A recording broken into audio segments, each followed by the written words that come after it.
Angela. Hi, Thanks so much for being here. thank you for having me. We're going to start like we start every time, and I'm going to read the bio that you provided. And I think our listeners are going to know pretty early on that your husband wrote this. And anybody who has seen our previous video with the Colonel, I think we'll be able to hear his voice when I read this. So let me get started. Angela Malik was born in Jackson, Mississippi, and worked extremely hard to get to Texas as fast as she could so she could marry the man of her dreams. Bye. She is a graduate of Mississippi State University, attaining a Bachelor of Science degree in Home Economics Interior Design. After graduation, Angie was the Convention Services Manager for the Sheraton Regency Hotel in Jackson, supervising over 100 employees and ensuring customer complaints were handled quickly and efficiently. In 1989, her move to Texas led her to become a dispatcher for the Dallas Police Department. She quickly proved herself as a leader and problem solver by getting assigned to various special projects. Her quick decision-making and calm demeanor gave her recognition with her supervisors as a natural leader. In 1990, she took this a step further and joined the Dallas Police Department, where she excelled in numerous positions such as vice, special investigations, crime prevention, and safe detective operations. Angie retired in 2016 as a Sr Corporal with over 26 years with the city of Dallas. Angie's awards include the DPD Shining Star Award, Dallas Police Department Association Officer of the Year, the Dallas Community Police Awards Committee Officer of the Year. She's a licensed Master Peace Officer and was featured on Kids and Cops trading cards. She is the recipient of over 60 written commendations for professionalism, courtesy, ethics, and superior police work. She's married to Peter, resides in Argyle, Texas, and together they share a blended family of 5 children and 4 grandchildren.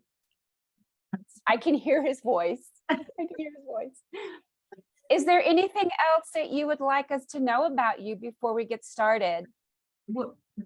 Well, just that I worked most of my years at North Central Patrol, which is North Dallas, and learned a lot there in North Dallas and had great trainers. And then I was able to go to headquarters and work in personnel. I started out in community affairs, which was really nice, working with the community. And then I got to go to personnel and work there. So at the end of my career, which was really good learning experience also. And I think that's where I really spent more time with you, is probably in your assignment in personnel. Because by then I was unfortunately having to be at headquarters more than I would have ever chosen to do so. But it was always good to have somebody like you there to help us. Oh. And then I have to tell you that I really deeply appreciate what you did on the awards committee. What was the committee called? Meritorious Conduct. Yes, board. I'm glad you remember that. Yeah. Yeah, and that was a hard board to be on because every letter that was presented was definitely worthy of award and recognition, you know, but we had certain criteria that it had to meet and all that. And then especially when we got into the stuff after the attack on headquarters and July 7th, those, I mean, there were tears in the room while we were reading those. And I know that while we were there, we were always it was just difficult. Let's just say it was difficult. It is. It's like a mother trying to pick which child to award. I mean, you love all your brothers and sisters in blue, right? And they're all deserving because you know what it's like to be out on the street and having to make quick decisions and just the courage it takes to do that job. And so, yeah, it was always very difficult. And you're right, July 7th we had already been grieving through that entire process, getting the families just through the funerals. And then we had to take care of our officers. I still get emotional about it, talking about it. You tell in my voice, it still affects me. And then, while we're reading the letters, because, for people that don't know, it comes from supervisors. So the supervisor puts their officer in for the award, and they have to decide what award they're putting them in for. And we didn't just kick them back. We would sometimes say, no, this actually needs to be bumped up, or this might need to go a little bit lower to match and in fairness to other people. Right. But, like July 7th was such a big event with so many officers involved in it, that as we're reading it, we're like, well, wait a minute, so-and-so was here and so-and-so was here, and it was really hard for me to do this since my husband was actually in the building, and I'm reading all these letters and he's not mentioned in any of them. And I'm like, what the hell's happening here?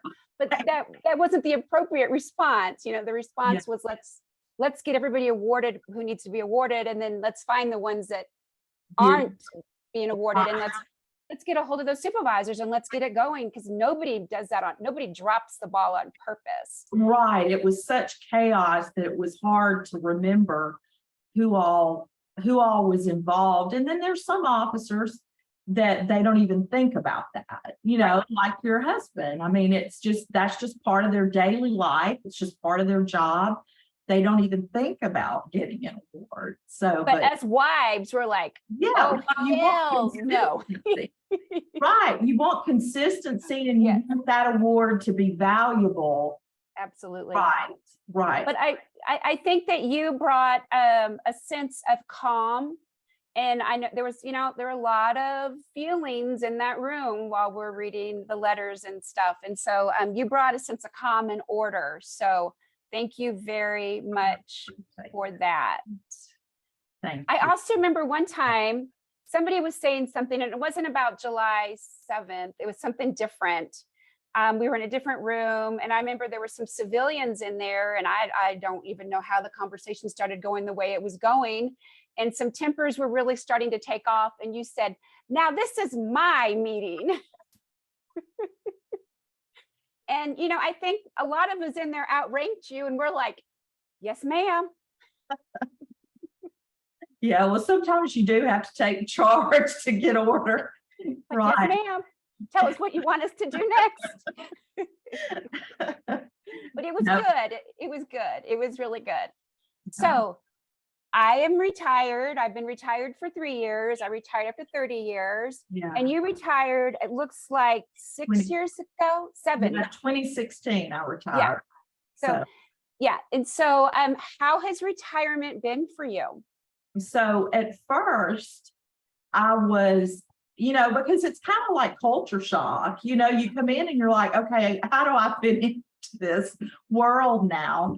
And I did stay busy at first. I went back and started doing pottery, because I did pottery in college, and that was really nice. And that actually kind of helped, doing an artistic thing, relaxing your brain so you can relax and think about what the next step. So I did pottery. I volunteered at church, and was more available, like for grandkids and for my children, and started cooking more, started gardening more. But I became so busy with so many things that I was getting called to help out on events. We got involved in the military events.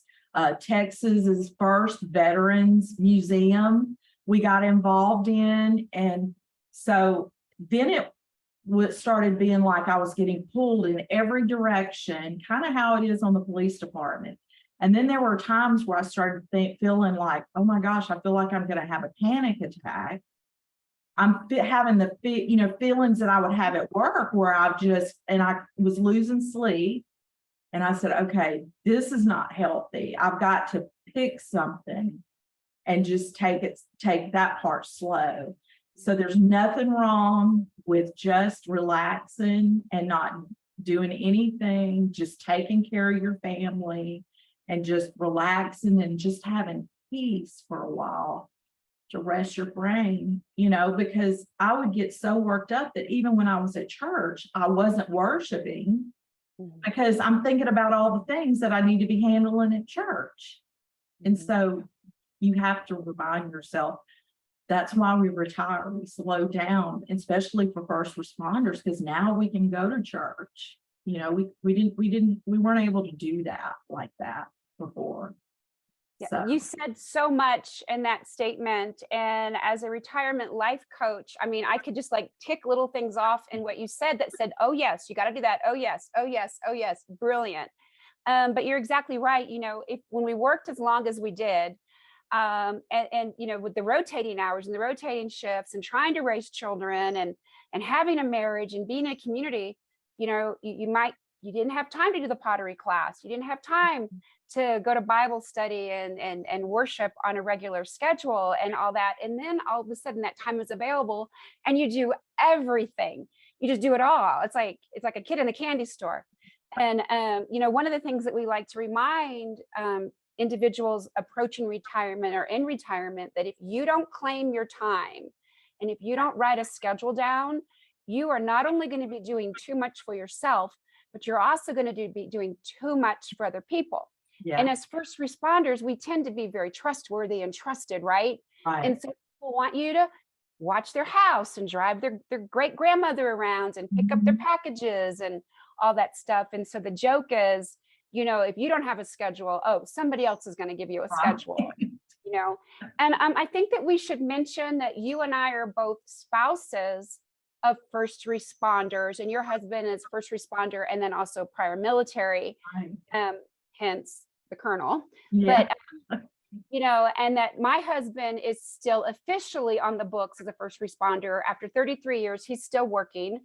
And as you and I have talked about before, it's that male female kind of thing. You know, he's kind of struggling a little bit on the retirement ideas Right. and all.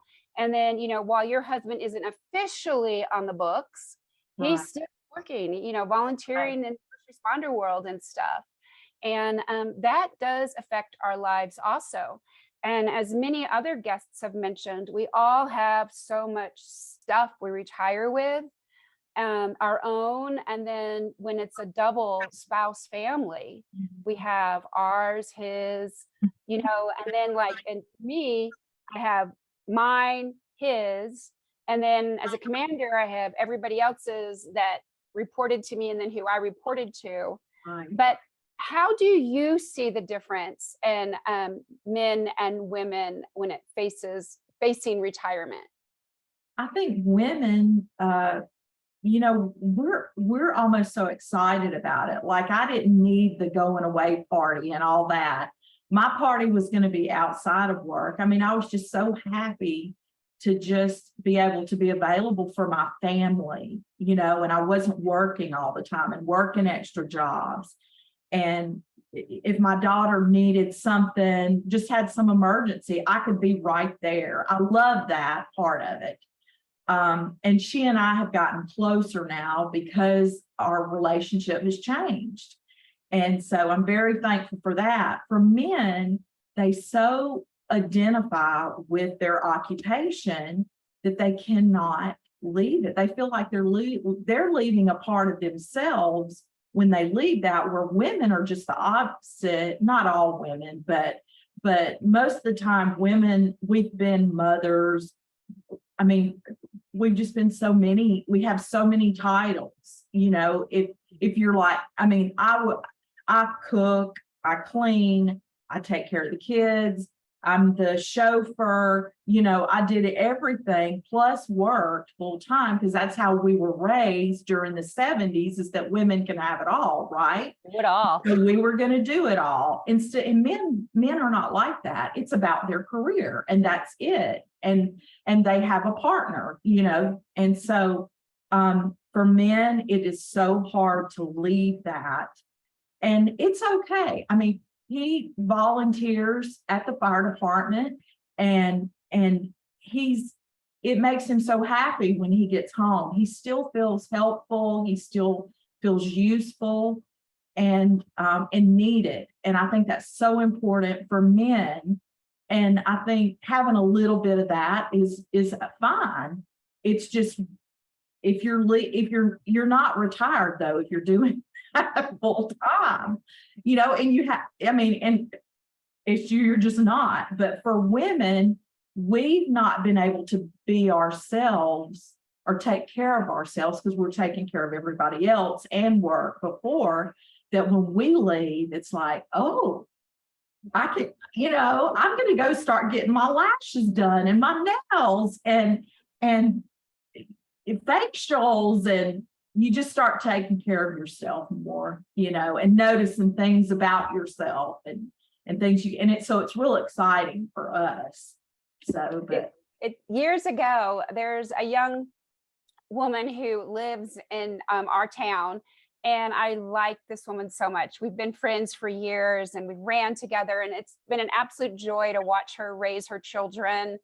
And it's been a joy to watch her from being the young mama and the new wife to coming into her own. It's been really nice to see that. But she used to post about how frustrated she was when the drop-off circle at the elementary school didn't go correctly. And then she's got to spend 30 minutes dropping her kid off. And I finally said, yeah, it really sucks, especially when you then get to work late and you got, and I'm just thinking, Right. babe, what you do in your day, we still do that. And we work full time. Right. It's not kind to say that to anybody. Right. And it comes across really judgmental, but it's the cold, hard truth, right? I mean, Yeah. it's just the truth, right? Yeah. Now, my house might not look as nice and neat as hers, but we're still having to vacuum and clean. And the one thing that we did not do, which I know that she didn't do either, but is we didn't fold all of our clothes. We often went to the dryer to get our clothes out. Well, now that I'm retired, my clothes are folded. Right. They're folded and they're put away. As a matter of fact, I'm at my husband will come home. I'm like, is that uniform dirty? Do I need to wash that uniform? Because I want to get it washed and folded, and put away. And he's like, stop. But you're exactly right. Everything that I was doing in life and working full time, 40 to 60 hours a week, the hour back and forth on the drive, getting called in the middle of the night, your special assignments on the weekend, my husband getting called in anytime. It's just nice to be able to do it now. It's nice to have a schedule, It's nice to be able to use the coupons before they expire. Right. And I had, when I'm talking to the first responders, whether they're retired or not, a lot of the fellas, they're still doing stuff that's very, very first responder related. And not as many of the women that I've talked to are. And I don't know if it's a numbers thing. And I don't know if that's going to change when I start talking to maybe different demographics of the women and as first responders. But I'm hearing some of the same things that you're saying. I just like to do the stuff I couldn't do before. Right. One thing that I struggle with, and as you and I know, I lean more towards your husband on how I'm wired than you, and you and I have said before that God brings people together. He brought me the run, jump, and Todd, who's plan, think about it. He brought us together just like he brought you and your husband together, different personalities, so that you can meet in the middle. But I even find myself sometimes just getting too busy with the oil business and the 2 coaching businesses. It's just too busy. There's so much to learn. I mean, the technology, the stuff that we have to do, it's just so much. Right. And it's nice just to say, well, it's not going to kill me if I don't do it. Right. You can just say, I'm not going to do that today. Nobody's going to die. Right. I don't have anybody to report to. Plus, you and I both know that I never had a problem before saying no, but right. Yeah. So there's a beauty of that involved in it. So a question, when it comes to the pottery you were doing, did you just stop because you didn't want to do it anymore, or just kind of fell back, or it didn't have the same attraction for you that it did at one point? Well, it's actually an expensive hobby if people don't, and that wasn't the only reason. I'm just, one of the things I mean, everybody that knows, they know I'm conservative, you know, we'll just put that out there, and conservative leaning, and but I love everybody. Okay. So going to class, it seems like in the art world, there is a lot, it's just a different type mindset. You meet a lot of people who are very liberal, and that's fine. I don't have a problem with it. I think we learn from each other. And I enjoy being around some of that, you know, but it got to where, and it's just during this time, it doesn't mean it's like this all the time, but this was during when Trump was in office. And I don't talk about politics, which was good with the police department. I was trained, you just don't get into that with people. You treat everybody the same. So it was good. I had the training to be around that, but it got to where it was wearing me down when I would go to just work on the potter's wheel. Is people were talking about politics, and in some cases it was getting heated. And so for me, being an officer, sometimes it's hard for us to fit into certain environments because we have a jaded way we look at life a little bit. And sometimes we can be a little bit judgy and Blunt. We can be very blunt. right. And we're blunt. And so it's like a lot of times I wouldn't say anything because I'm scared it's going to come out too hard, you know, the wrong way that a civilian would take. If I was around a bunch of officers, you know, we're tough on each other and we're thick skinned, but you know, it's different when you get around civilians. And so, and you have to know the difference. That's why it's so important during your career is to have friends who are not in law enforcement or firemen, so that you can see that not everybody thinks like you do. And you have to see things through their eyes also. And so, and so I wanted to be around that because it's like a soldier coming back from war. You've got to acclimate again and fit back into society, because you are fighting a war on the street. If you're an officer, firemen are out there having to take care of everybody's needs. And it's just, you have to learn to adjust. And so I decided I would take a break from it just because I had all this other stuff going on also, that it was, you know, for my mental health, I had to. And I said, after all this is over, we get past all this, then I'll probably go back. So. And anybody listening to this might think that I asked that on purpose, and I truly did not know what you were going to say. It's funny because it falls right into what I do as a retirement life coach that was trying to get first responders to understand where they fit into society, and that society is not going to change to make you feel better. Right. You're going to have to figure out where you fit into society, and you're going to have to figure out what the stories that we tell ourselves, what is the true story. Not everybody is against us. Some people are. Not everybody, you know, you can go on and on and on through that. But I mean, what a brilliant thing that you did, though, to decide not to be there. And that's something and where I thought this was going to go was like me. I worked for a little bit at the plant store. Loved it. I love working with plants. Yeah, I would have loved that too. Yeah. But then one day I just didn't want to do it anymore. And I realized I don't have to do this anymore, you know? And I was like, I can just walk up and I can tell the manager, thank you, I want to, I'm putting my 2 weeks in. Do you need it in writing? You know, I mean, I don't have any equipment to give back. I don't have any secret passwords to give back. I don't have any court cases to close up. I mean, don't go back to work the next day.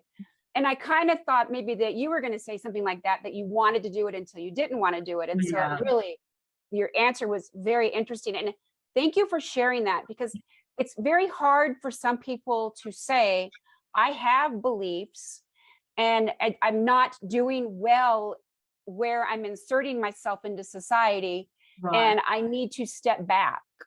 Yeah. You step back.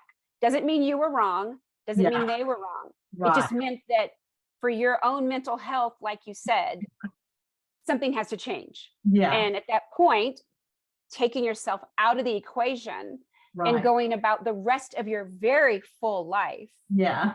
you know, that is different than the person who goes out in the world and says, fuck it, I don't like anybody, and goes back into their house and never leaves their house again. You know, Right. that's different than that. That's Yeah. different. Oh, Thank yeah. you for sharing that. Yeah. Thank you. Do you have anything that you would want to give other individuals? Now let's look at this. You're police, married to ex-military, which I know you're always military, who works in the fire or volunteers in the fire service now. So you kind of have the whole gamut. Oh, Right. and he's EMT trained. He's Yeah. EMT trained. Right? Yeah. So, you know, you're kind of hitting all that. Is there anything, and you might not have anything to share, but is there anything that you would like to share either to the spouse of an individual, to somebody thinking about retirement, or somebody already in retirement in that world?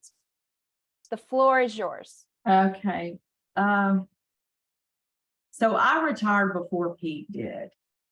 And I think that may have been what triggered him also, is to give it up. So our situation is kind of different. But then he goes to another department. He just goes to another. So I guess it's not something you can force somebody to do, because if they're not ready mentally, they're not going to do it. I mean, I could have cared either. I'm always supportive of Pete and whatever he wants to do. You know, we still don't get to have July 4th together because he's working. So I'm used to that. So we still have it that way. So all I can say is that I guess just support your spouse, just like we're supposed to do. That's all you can do, or ask questions what their fear is. And if they do need someone to talk to, like you, Kimberly, and that can help them make a decision on that. If you're going to work and you're miserable and you're coming home and you're bringing that home, it's not fair. It's not fair to the family. And your family may not be there when you leave. I mean, because being an emergency responder is very hard on relationships. So for Pete and I, this is our third marriage. So third time's a charm.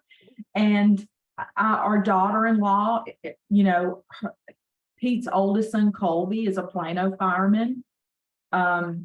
Jessica is home by herself a lot, and she has 3 little girls. And so, I mean, it's just really hard. So you're going to have to try to have some give and take in that relationship, support each other, help each other get through it. But what I see in marriage is when you take self out of it, when you always try to put that person, the other person first, and what their needs may be, and both of you have to do it. It's not all about one person and their career. It's about both of you and your team. And if it's not working for the one part, you just have to work together. And I tell that, young people really need to think about that when they're married to, that it's a commitment for the spouse also. Absolutely. And it's, I should be ashamed of this, but I'm not. It's part of my journey. But before I became a certified life coach and a certified retirement life coach, I was doing the oil business. And it was after the riots. I had retired. The riots hit. Very, very difficult for me. And I was every day, are you going to retire? Have you thought about retirement? Hey, let's draft your retirement. Let's do this. And, and it was becoming, I was like an awful wife. I mean, I was like a terrible wife. Right. Yeah. Yeah. I was terrified. I was scared to death. Yeah. And I was angry. And honestly, it was the first time. I think I wasn't angry while I was working, because you can't be angry. You just can't. There's no way I could have functioned. Right. So then when I'm retired, I'm coming out of survival mode. So I'm dealing with all of my trauma and all my crap, Right. and then I'm like, you need to retire. You need to retire. You need to retire.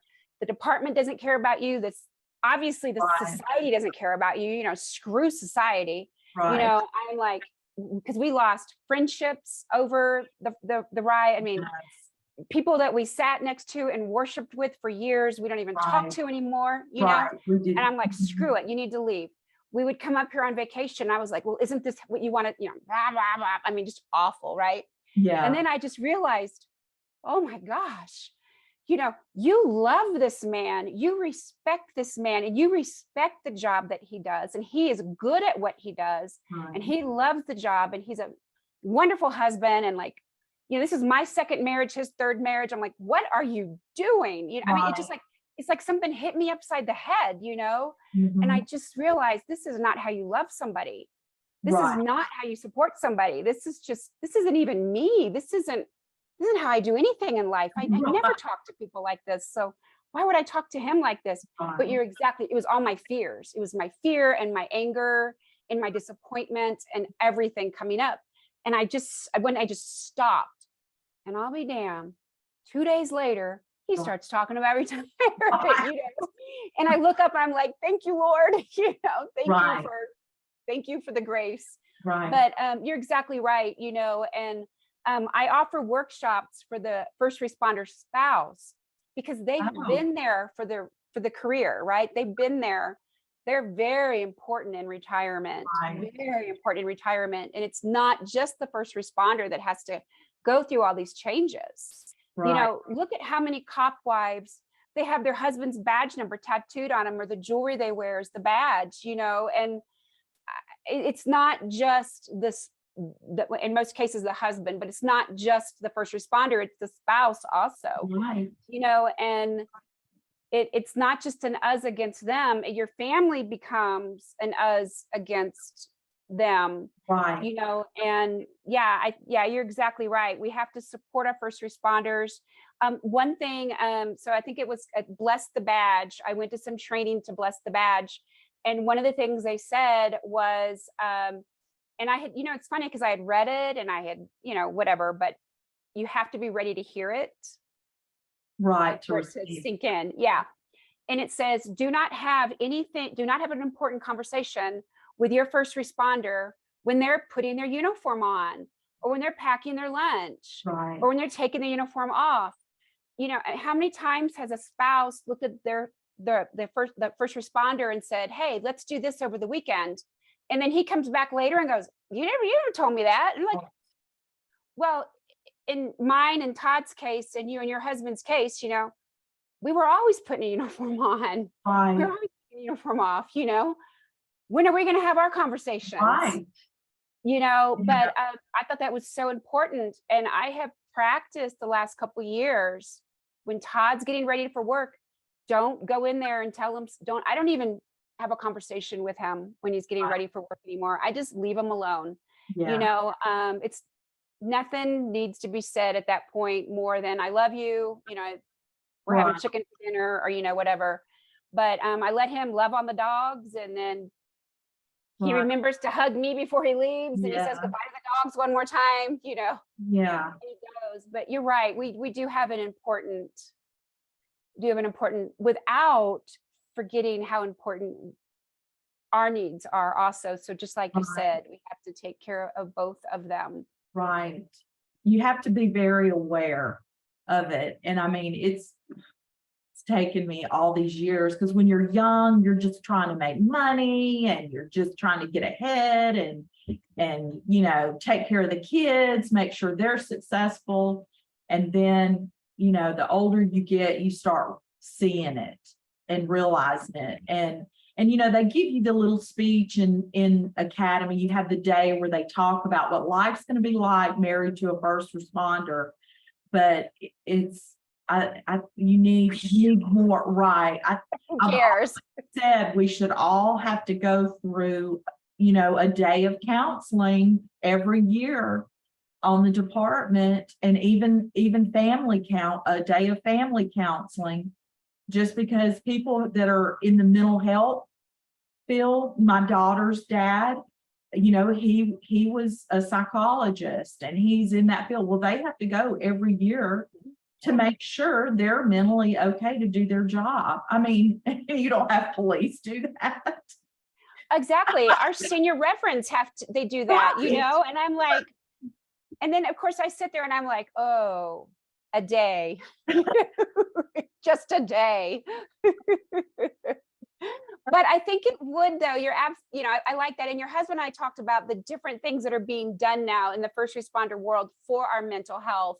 Yeah. And all, and if we could get somebody for a day, a couple hours in front of somebody, they might realize that it isn't going to kill them and that they don't necessarily break out in a rash, Right. whenever they acknowledge that something was difficult, or, they hear that it isn't just like, well, how do you feel? When they realize it's like usable information. Right. And that there's, yeah, if you go every year, Kimberly, you're used to talking about it. Yeah. So they're more, it's not culture shock for them. They can't say no because they're made to go. And that's also another way to prepare them for retirement, I think. Absolutely. And to be able to fit back into society. And when they realize there's a science behind this now, there is a science behind trauma. There's a science behind PTSD. Yes. There's a science behind why you're not sleeping at night. There's a science why you cannot sit with your back exposed. I mean, there's a science to all of this. And when people understand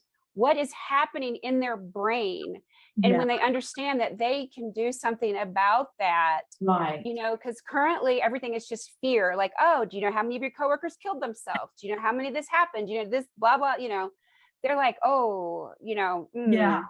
And then of course spouses are afraid because they know that if they admit in front of somebody, my husband hasn't slept in 5 nights, right. that they're afraid their husband's going to lose their job. Yeah. Or whatever, or, I remember years ago, an officer's wife was having a mental break and the police were called. And the department's advice to him was, well, you need to divorce her because if we have to come out to your house one more time, you're going to get in trouble. And I was like, oh, no. Right. No, it's a mental illness. She needs help. They're calling 911 because they need help and they know that we could help, so it is nice to see people like you who recognize the value, people like your husband who are working hard to bring it into the forefront of departments, agencies, people like my husband who will recognize that he has so much healing to do, but he's still willing to pick the phone up and call somebody who was in a critical incident and say, there is somebody available if you need it. Yeah. You are not alone, and there's nothing wrong with asking for help, or even saying, oh, this is just not right. Right. I remember we had a captain one time we were out. I don't know if you remember this or not, but there was the big flash floods that came through Dallas. And there was a family that was washed over the bridge on Marsalis, I believe it was, at the zoo. The family, their car was washed over. And I believe there was only one survivor, and he was a young man. And a couple of days later, they had Southwest Patrol out looking for his baby that we knew was going to be stuck in the trees or stuck in the brush after the water went down, right? And we're out there, and none of us are very happy about this. And a crowd, the Oak Cliff crowd is there, and they want to see the baby. And I turned around and I was like, get your ass out of here. Get these children out of here. What is wrong with you wanting your child to see a dead child? And then when we found the baby, we needed they were going to use a rain jacket, one of our raincoats, to wrap the child in to carry the baby away. And we were upset. We're not on the floor bawling our eyes out, but you're still not normal. Right. This is not normal. This family was just decimated, and we're looking for their child in a tree, right? I mean, this is just not normal. Right. Fire department was upset also, and this captain came out and said, you signed up for this job. This is what you signed up for. You knew you were going to be doing this. And I was like, that doesn't make you feel any better about it. No, I was thinking, what an idiot. But, part Yeah. of me was like, oh, is there something wrong with me? I mean, there's something No, wrong with me but then I'm like, I don't ever want to be a day that a dead baby in a tree right. Who doesn't gets bother to me. do that? Well, and let me tell you this, Pete had his first EMT call where it was a crib death. Oh, Okay. And they get there and it was a horrific scene because the mother-in-law shows up and she is screaming at the mother that it's her fault and all this. I mean, it was just horrible. It wasn't a healthy situation. And Pete, I mean, he was this is a man who's been to war. He's fought in about 3 wars. He's been on the police department fighting in streets and stuff. He's been shot at. And here he's, I mean, visibly emotional when he got home. Well, what the fire department does is they have to decompress. They give them like half the rest of the day just to decompress, and they immediately have a counselor come to their station to sit with them. And they even had a dog up there that they could hold and pet. I mean, it was just immediate response for that situation because they were upset about it. And I mean, even my husband, so I'm not going to feel guilty for my feelings because I feel something strongly. I mean, that's how God made us. So and we're going to deal with it. And they complain if you don't have empathy. Yeah. I have learned that you are going to deal with it one way or the other. And you Right. can either deal with it in a constructive way that is, and I don't want to use the word appropriate to say that you could deal with something inappropriately, but there are things that you could do that don't serve you or serve your family or serve your future. Right. And so I would like to find ways to deal with issues in a way that is more helpful. Right. And the most latest, listen to my English. The latest thing a couple months ago, we're out on our back patio on a Sunday watching the dogs eating lunch. I just start crying. And Todd's like looking at me like, and I mentioned an event that happened, 30 years ago. Yeah. He's like, you haven't cried about that. I'm like, I know, I've never cried about this, Actually, it was 28 years ago. Kimberly, you never had time to cry about it. Nope. Who can cry? I mean, who has time to cry about it, And I remember also coming home one time, covered in mace, right? Remember how we had the stream that would go and hit the person and come back and get on you and stuff? Yeah. And I had to take my clothes off in the garage and I had to get in the shower. And my 2-year-old was there banging on the glass door, mama, mama, mama, mama, mama, and actually he was about 14 months old. And he's standing there with his little diaper on, mama, mama, mama. And I'm in the shower for like 20 minutes trying to, stop this from burning and all. And at the time I was just kind of laughing about it. I look back now and I'm like, that's awful. Right. That is so awful. Yeah, Yeah. I wasn't laughing at my baby, but I think it was just like a survival mode of just like, it's crazy. Yeah. But yeah, we're going to deal with it one way or the other. So if I'm dealing with it and my husband's dealing with it, and if you're dealing with it and your husband's dealing with it, that means all these other families out there all across our country, all around our world of first responder couples and then are dealing with it. Yeah. And to say you're not struggling with anything is not true. There's always something.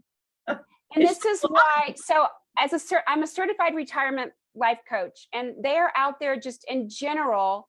There's a group of us that serve just anybody that's retiring. It tends to be CEOs of corporations. It tends to be kind of the alpha male type person who gets the coaching because they don't know what they're going to do with the rest of their life.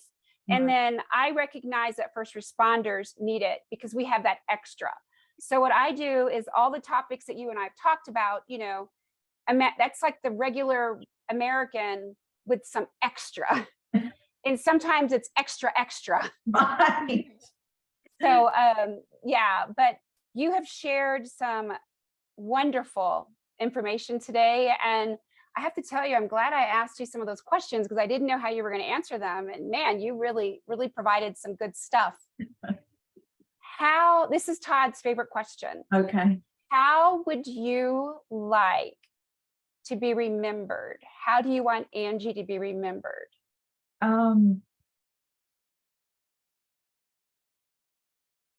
Probably that I was available for people who needed me.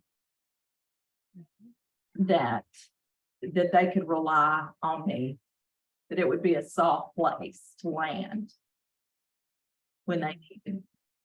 That I was a good friend and a good mother and a good wife. Yeah. Yes, I love it. Beautiful, beautiful. Thank you so very much. Thank you for your time. Thank you for all your help when you were in personnel and I just needed somebody to tell me what to do. Well, you were a joy to work with. I was always glad when you came to those meetings. So you were a leader. Are you sure you were always No, I was glad because you had a lot of wisdom in that and how you spoke. You always spoke well and you made us think about things, and reminded us you didn't forget what it was like when you were out on the street, because a lot of people do. They get up, they promote, and they forget what it was like and what's going through your mind when you are with those situations. So I really appreciate you being there. So it made my last couple years there really nice. Thank you. You're gonna make me cry. Thank you. Thank you very much. Now, I would love to one day have a conversation with you and your husband at the same time. I'll probably laugh the entire time. So he keeps me laughing. That would be fabulous. Nice. We would enjoy that. Yeah. Well, thank you so much. I am going to have my contact information in the notes. And do you want people just to get a hold of you through me? Would that be okay? Yeah, that would be fine. Yeah. Okay. So I will clearly state in there that they can get a hold of you through me. And again, thank you so very much. Okay. Thank you, Kimberly. It was good seeing you.